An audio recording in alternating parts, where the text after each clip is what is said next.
Hello everyone, myself Hridesh Gupta from IIT Guwahati. I am a chemical engineer. I will be teaching you electrochemistry. So this topic is very important for your NEET and JEE syllabus as well as 12th board. So let us start the topic. Electrochemistry, very important, right? So first look at the name. What do you understand by the term electrochemistry? Electro is something that we deals with electron or electricity, and chemistry is chemicals. So in this chapter, what we are going to study is the conversion of electrical energy into chemical energy as well as chemical energy into electrical energy. So if I go by the formal definition of this chapter, it is the branch of physical chemistry. It is the branch of physical chemistry that deals with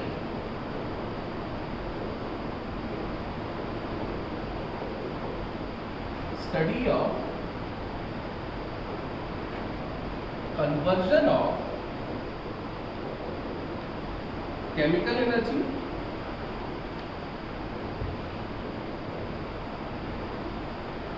into electrical energy.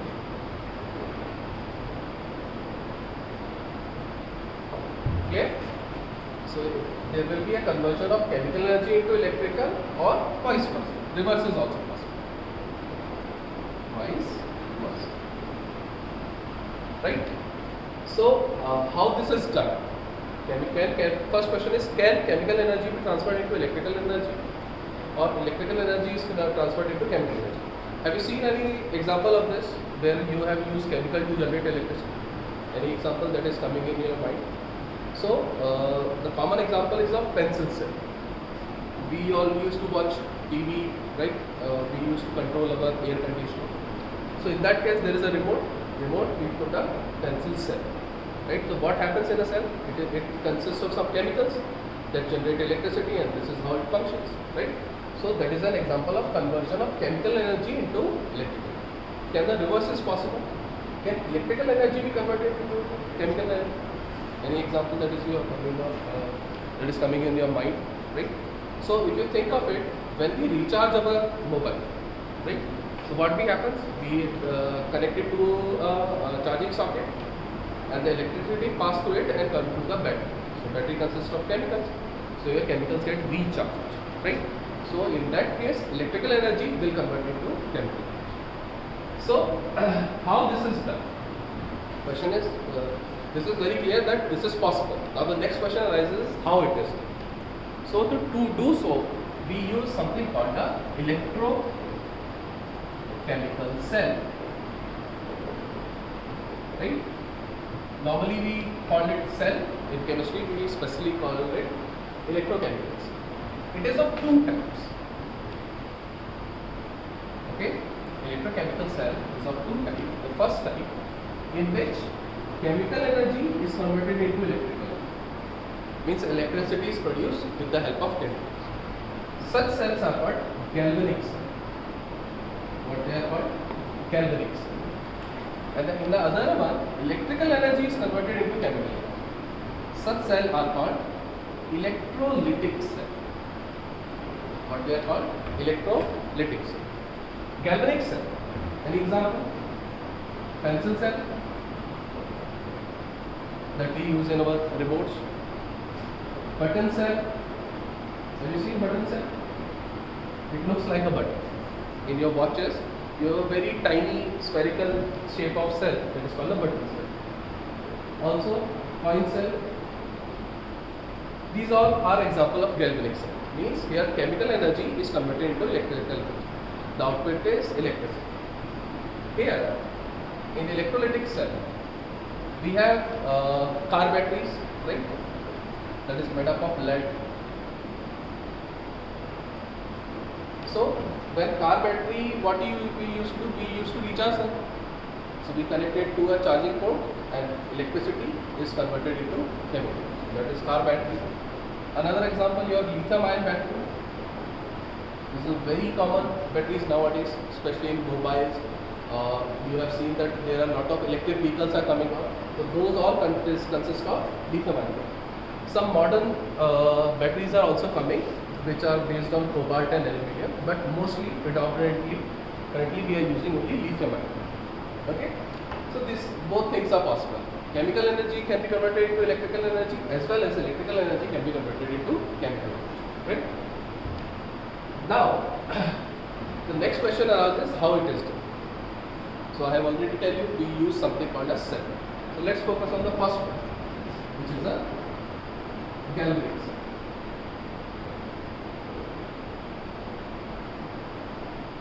Now, let's forget everything about electrochemistry. Just focus how you can convert chemical energy into electricity. Just think about it. What is electricity? Electricity is nothing but flow of electron. Okay, if an electron is flowing through an electrical wire, then there is current. Okay, so that is electricity. In chemistry, do we have electron? Yes, we have electron. Can the electron transfer? Let us look at one of the reactions. Sodium gives you Na plus electron, right? This is called oxidation. Remember, we studied in redox chapter. This is oxidation. Chlorine, on the other hand, accepts electron from chloride ion. So addition of electron is called reduction.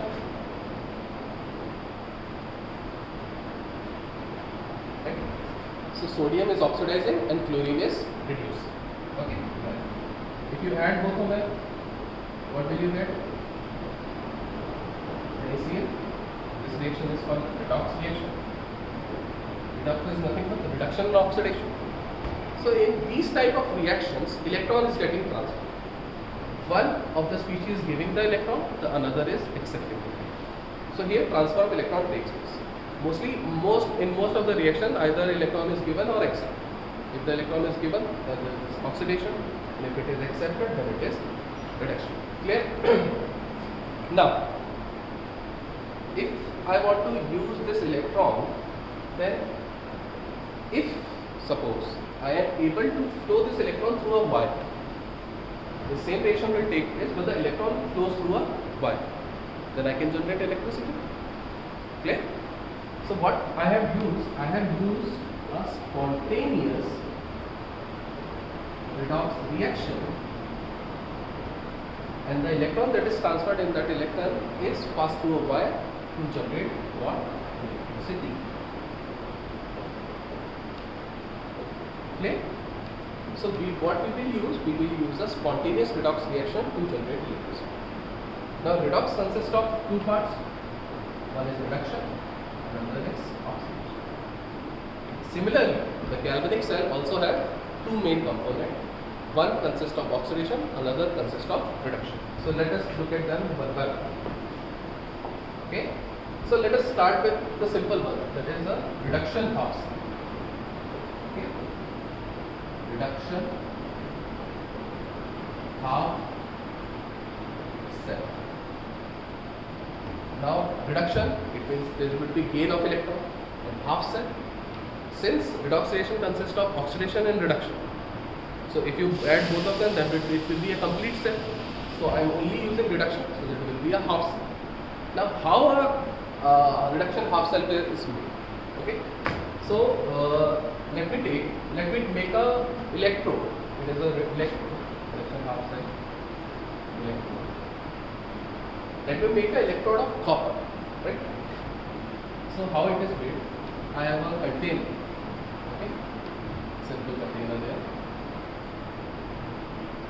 and I will take a copper rod in. So copper rod is of brown color. So I have a similar color almost here. So this is my copper rod. Clear? Now I have to dip this copper rod into a copper solution. Means in solution we also have a copper ion. So any common salt of copper that you know, the famous salt is copper sulfate. So it is a blue color. Okay, so I will use the blue one.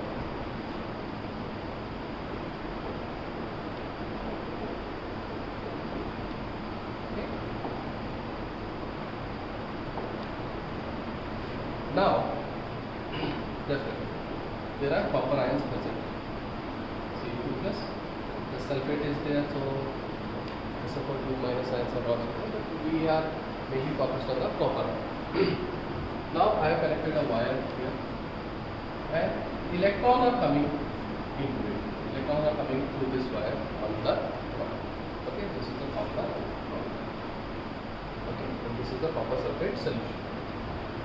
So this is called electrolyte. Okay, this is called electron. Electrons are entering here. Since electrons are entering here, the copper rod will get which charge? It will get a negative charge. So this rod will get slightly negative charge. Now, negative charge attract which charge? Positive charge. So in solution, which positive charge is present? Cu2 plus. Copper 2 plus ions are present, which are positively charged. What they will do? They will absorb the gain the electron and discharge. Okay, to balance it, you will get an electron here.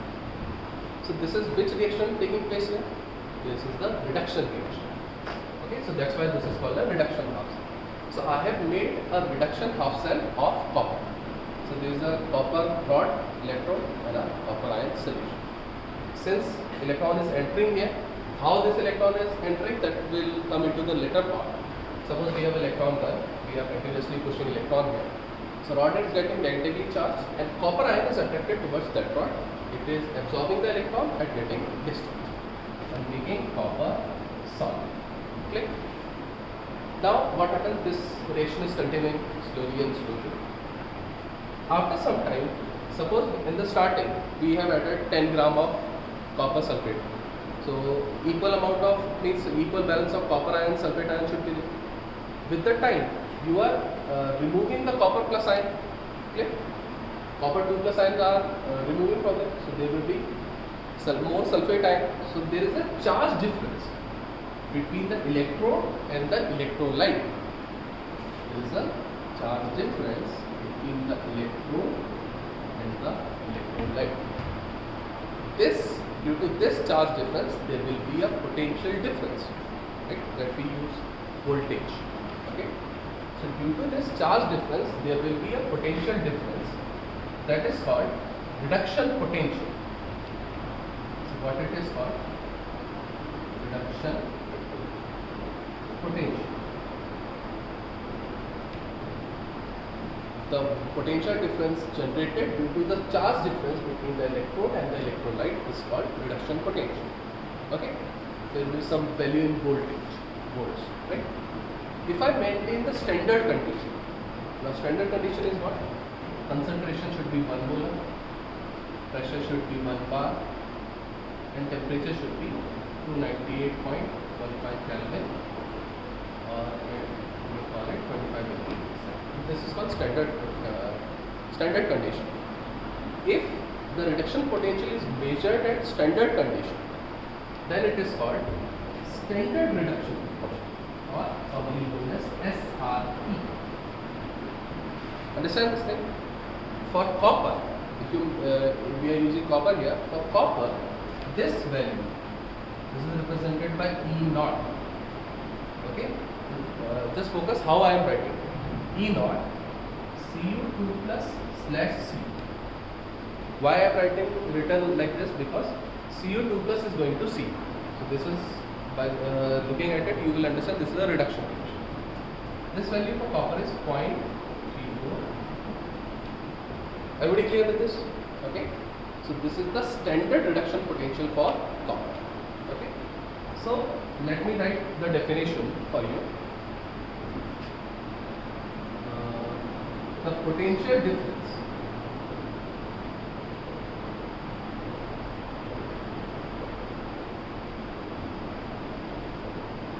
that is generated, potential difference that is generated due to charge difference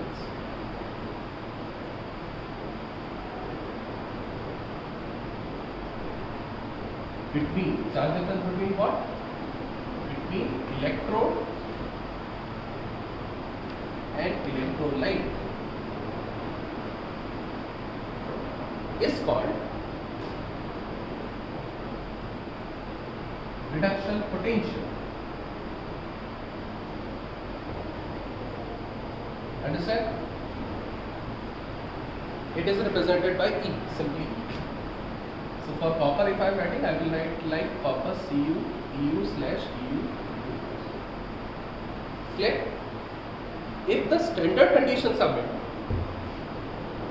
if the standard conditions are maintained, if the standard conditions are maintained, like pressure 1 bar, temperature 35 degrees centigrade or 298.15 Kelvin, and concentration 1 mole, then this reduction potential is called, then reduction potential, I am writing RP, then reduction potential is called standard reduction potential.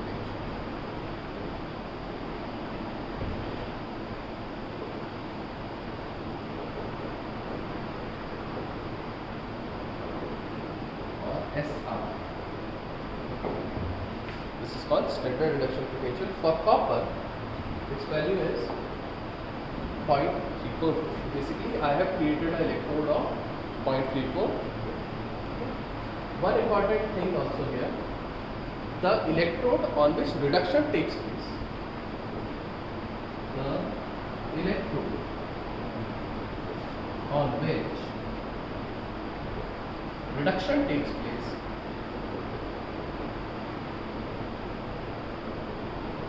is called cathode.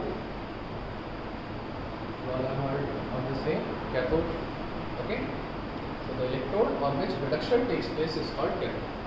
Most of the students learn it by the electrode which is negatively charged or the electrode which is positively charged. But the correct definition is the electrode on which reduction takes place is called cathode.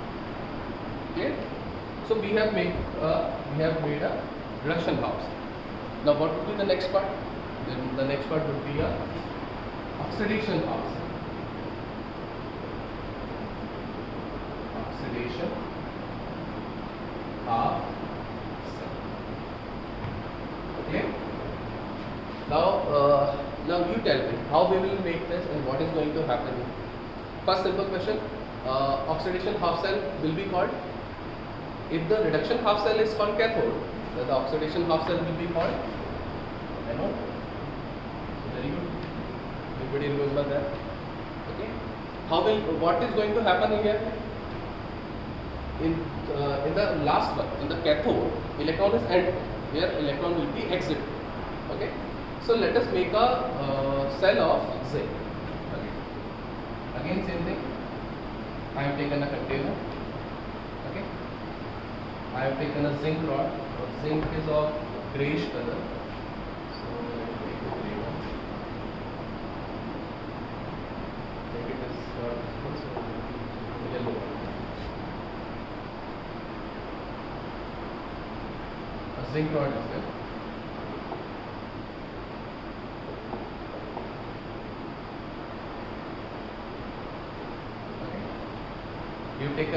We have to take a solution. Which solution we will take? A solution which contains zinc ion, that is Zn2 plus ion. So a famous salt, zinc sulfate, also called white vitriol. Copper sulfate solution is called blue vitriol and zinc sulfate is called white vitriol. Ferrous sulfate is called green vitriol. So we will use the white vitriol. It will contain Zn2 plus ion and sulfate. Now I have attached the wire. What is going to happen here is electron will enter or exit. In the earlier one it is entering, so here it will be exiting. Something is pulling electron from it. Okay. So if the electron is pulling out, which reaction will take place? Zn must oxidize to give Zn2 plus ion plus. Clear? So in that case, in this case, what is going to happen with the time? Zinc ion will deposit into the